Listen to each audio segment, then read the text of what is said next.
the fall of the gold standard, and the creature from Jekyll Island.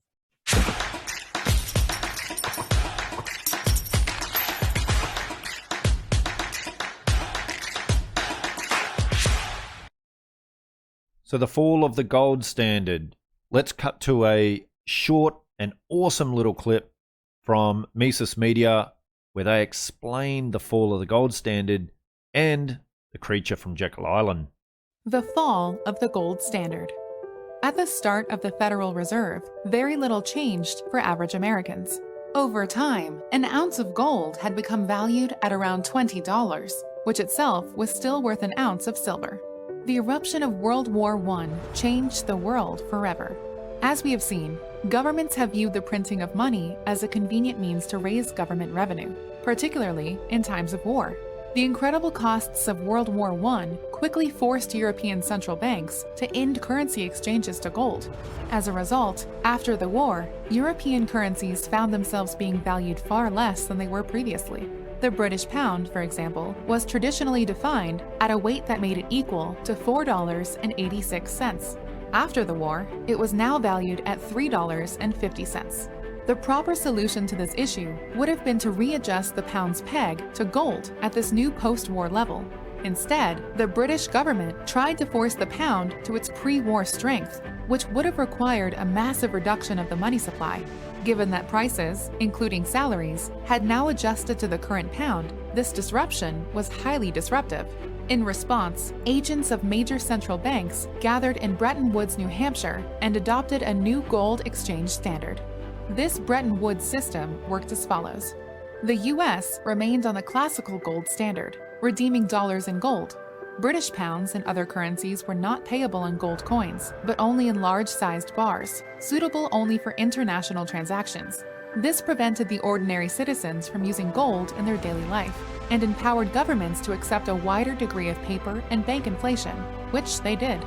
The result was global economic instability, contributing to the financial crises around the world in the 20s and 30s. In America, President Franklin Delano Roosevelt's response to the Great Depression was an aggressive use of government power. The creation of new government programs, bureaucracies, and public works required levels of spending far beyond anything seen during World War II. Since the government does not create anything on its own, and taxing is difficult during a depression, the Federal Reserve was a major tool of the state. This was made easier in 1933 when FDR announced Executive Order 6102, which meant Americans would no longer be able to trade in their dollars for gold, and that all privately owned gold was to be confiscated. This allowed FDR to immediately devalue the dollar, an unprecedented transfer of wealth away from Americans and into government. The following decades saw many of FDR's radical expansions of government power made permanent and then expanded. This was coupled with a growing American military footprint, with wars in Korea and Vietnam, and military bases established around the world. This continued increase in spending both domestically and abroad resulted in severe inflation beginning in the 1960s. This led foreign countries to consider exchanging their dollars for gold, as was still allowed. In response, the American government cut the dollar from its last tie to gold in 1971 under Richard Nixon. For the past 50 years, the world government has been engaged in a radical experiment with global currencies backed by nothing but the credibility of their issuing central bank. Understanding the consequences of this modern fiat money system is one of the most important economic issues in the world today. The creature from Jekyll Island.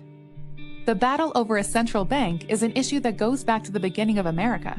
The Federalists, led by Alexander Hamilton, wanted the new American government to resemble the British Empire, with their own Bank of England. They were opposed by Jeffersonian Republicans, who understood a central bank to be a dangerous institution of corruption that would benefit a politically connected minority.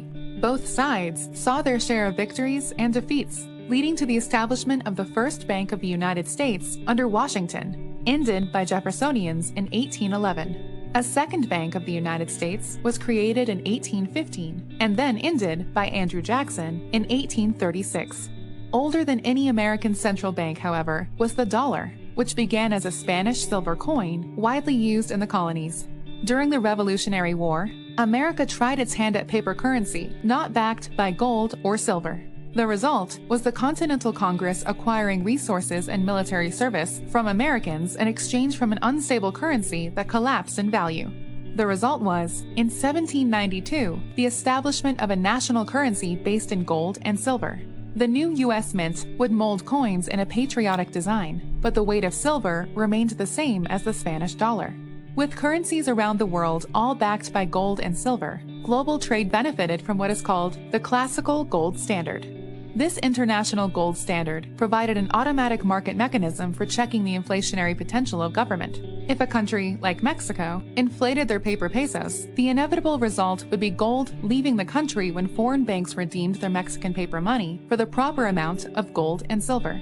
While the ability to redeem gold internationally imposed a level of discipline on national governments, interventions in domestic economies still managed to create the booms and busts we see in business cycles. Often, through some sort of government privilege, banks would be legally protected to print money not backed by gold, which would spur investment into projects that otherwise would not be profitable, resulting in a bust. After a particularly bad financial crisis in 1907, the result of bad banking policies first imposed during the Civil War, major Wall Street banks decided to promote the creation of a new central bank that could be depended on to bail them out during a financial crisis. The Wall Street bankers and their allied politicians understood that it would be difficult to get the American public to create such a powerful and dangerous government tool. In planning the creation of this new bank, they met in secret locations, like Jekyll Island, Georgia, using fake names. They plotted a national propaganda campaign to sell the public and elected officials on the plan by any means necessary. In 1912, Woodrow Wilson was elected president in a three-way race with less than 42% of the vote. A year later, he would sign into law the creation of the Federal Reserve. Shortly after, the costs of World War I would force governments around the world to begin massively inflating their currencies, which would result as the end of the gold standard. So, if the classical gold standard worked so well, why did it break down? It broke down because governments were entrusted with the task of keeping their monetary promises, of seeing to it that pounds, dollars, francs, etc. were always redeemable in gold, as they and their controlled banking system had pledged. Governments were incentivized to allow banks to print far more paper money than gold on hand than they could in a free market. It was not gold that failed. It was the folly of trusting the government to keep its promises.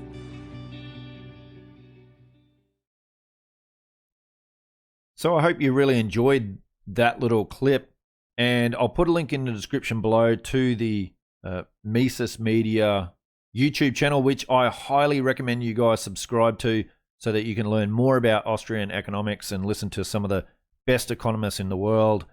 I'll also put a link to the Mises Institute, where you can download a whole heap of free Austrian economic books, purchase other stuff from the Mises store, and become a member of the Mises Institute yourself.